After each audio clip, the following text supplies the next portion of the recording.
Hey, what is up guys? GuitarRock here, welcome back to another Brown Dust 2 video. Alright, let's talk a little bit about the Powder of Hope. This current season, who should you be getting? Keep in mind that the next season or the next, I think the next week or the week after that, we're gonna have a new update for the rest of the thing, including the PvP Mirror Wars shop and also the Golden Thread shop, right? But right now, the Powder of Hope, let's talk a little bit more about that in context of Liberta, because I'm sure you guys have, hopefully you guys have seen my video talking about the regular Liberta. Even if you haven't seen the video, you can at least use her in the story, chapter 15. Now if you guys don't know what she does, she's going to be a very meta character similar to Arenes. She gives attack percent and crit rate percent. So, oh, I got a UR gear. So that's going to be in the best context that she is going to be a meta character. And with all these supporters, ideally if you want to, if you can afford to, you want to get them up to +5, right? Because they are going to have the maximum potential in terms of what they can do. But that's going to be something that we are yet to know when she will come. Alright, so maybe she'll come next week, maybe she'll come the week after. I have a feeling it's going to be pretty soon.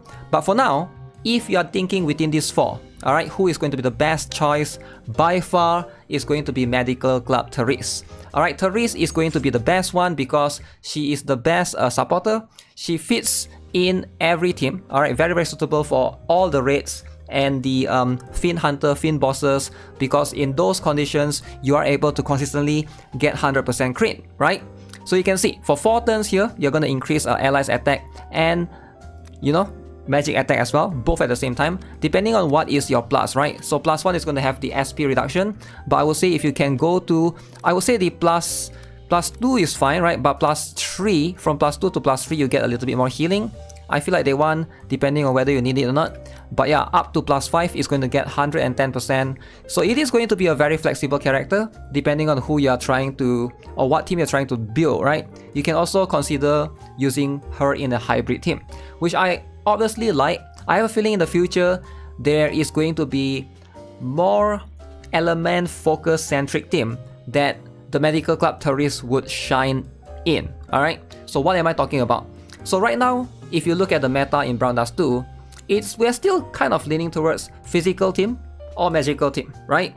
But I think something like a wind team or something like a dark team, something like a light elemental team might be a possible thing in the future, because of we are starting to get all of these specific elemental characters that can apply debuff of that particular element. So one example is, for example, Venaka. She has the wind elemental debuff, right, which is very niche. So it is going to be very strong in the wind team.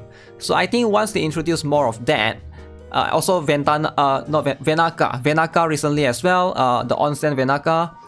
So that one is going to have the light damage amplification. So those are going to be way more niche for now, but as they introduce more and more of those type of characters, I think we're going to have the Medical Club Teresse to basically shine more, right? So obviously, get her potential liberation up is going to go up to 120%. So I'm definitely going to buy this. Highly recommend you guys to prioritize on this particular costume. This is going to be the best one for most players out there. Now, obviously, if you are looking to build any other characters right here, the truth is Medical Club Teresse is probably the only, like, I would say super meta must-have character right here, right? The rest, you can get away with not having any of this, right? Apostle Blade, so the truth is I've been trying to use her more and more, and I think she is going to be a little bit more niche in terms of her ability to try to counter. Now, if you guys are not familiar with Brown Dust 2 yet, or if you guys have seen Brown Dust 2's gameplay, it is going to lean towards the one-shot mechanic. In most cases, you one-shotting the enemies, you ideally, that's just how you want to approach Brown Dust 2, right? You want to be able to one-shot the enemies. If we're not talking about Fiend Hunter, we're not talking about the boss right here, right? We're talking about specifically in the campaign, in the story, in the Evil Castle, everywhere else except for the raids and stuff. You ideally, your job is to destroy the enemy, get rid of them in 1 turn. Alright, you don't want to like prolong them to 2 turns, 3 turns if it's possible. So that makes Liberta a little bit difficult to use because she needs setup and she's a counter unit. So that means she depends on the enemy to hit her. Very annoying, right? And also, if you guys did play in the previous Fiend Hunter, sometimes there's going to be some occasions where there's going to be like some positioning that you need her She's very position dependent, you need the enemies to hit her, and sure, in a Fiend Hunter scenario, that can be manageable, but in a lot of other scenario, I did try her out in PvP as well. I don't think she's good in PvP, alright, similar to a lot of other characters that theoretically it sounds good in PvP, but when you try them in practice, it just doesn't work. The reason why is because she doesn't have taunt. So that means like sometimes everyone else in your team will die first, depending on how you position her. Even if you put her in the most front, sometimes she will be still the last one to die, right? Depending on what the enemies have. So if she's the last one to die, her purpose in countering the enemies seems a little bit lackluster, because if you can't one-shot the enemy, then that's just what it is. Plus, she's a very squishy character overall, so that is also going to be her biggest problem. If she's tanky, she has a lot of HP similar to Grand Hilde, then yeah, good, that's a thing, right? But because of her inability to defend herself most of the time, she always gets one-shotted if the enemies are strong enough. That's just how it is, right? Especially in PvP or in most other campaign that are like fairly difficult. She just doesn't cut it, right? And that's just how it is. Sadly, that's based on my experience testing her at +2. So I would say if you want to, you can get her a little bit for the collection. I would say the current blade, the one that we have in the banner right now, that one is going to be a better value overall, right? This particular one, because at least this one gives you the vulnerability for physical. At least you probably have much more use out of this, right?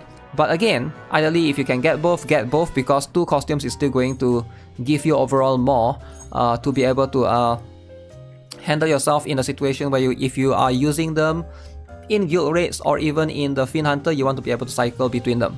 Now let's talk about Android Lecliss Queen. Again, very specific to PvP. Now I would say between these 2 costumes, we have one which is counter, we have one more which is barrier and taunt. Now this one, ideally you want to use them both in conjunction with each other. This particular one, the Curse Replica, alright, this one is going to give her the taunt, the ability to basically attract the enemies to hit her. This one doesn't. So if you have this one, you don't have the other one, it's kind of subpar in PvP, right? If you only have one or the other.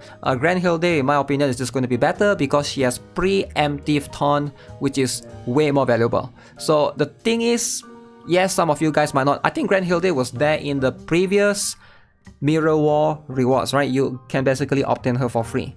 But pretty much, Lecliss, her usage is going to be PvP, and if you care about PvP, you can consider her. Now, Nature Claws Row. This is going to be the last costume right here. Now, this costume is not really used much, I guess, but it is going to be one of the more interesting HP scaling costume besides Angelica, right? I would say if you sometimes struggle with bosses, if you don't have Angelica, right, in any of the campaign stages, you're fighting like very high HP and tanky enemies and bosses, consider this costume. This one is going to be a very good alternative for those of you who don't have Angelica. It also hits 5 times, very good if you're trying to stack chain, alright? Can be used in that situation, dealing physical damage equal to 14% of max HP per hit. I wouldn't prioritize this particular costume, right? Because Rue has 4 costumes. This one is going to be AoE. This one is probably like much more single target focused. This one is going to be for evasion and can push back the enemy. And this one is good in PvP, right? And then we have one that gives buff. I think Rue is quite versatile in terms of all of these costumes. Very unique. But I wouldn't say that this is a must-have, right? But it is going to be pretty solid if you are lacking in like physical DPS that can help you with bosses. Can consider shredding her, using her to shred the enemies. Definitely she's going to be a decent option overall. But other than that, you know, I would still say recruit Medical Club Teresse for now. I wouldn't waste my Powder of Hope for the rest of this. You can probably get them off from from any of the other spook that you will hopefully get in the future. But for now, I would advise to save. Wait for the news of the upcoming next characters. By the way, next week we're gonna have Celia's banner, right? And then the week after is probably going to be the new one. Might be Liberta then. Alright, so with that, I'm out. Take care. Subscribe. Give this video a like. Have a nice day. Goodbye.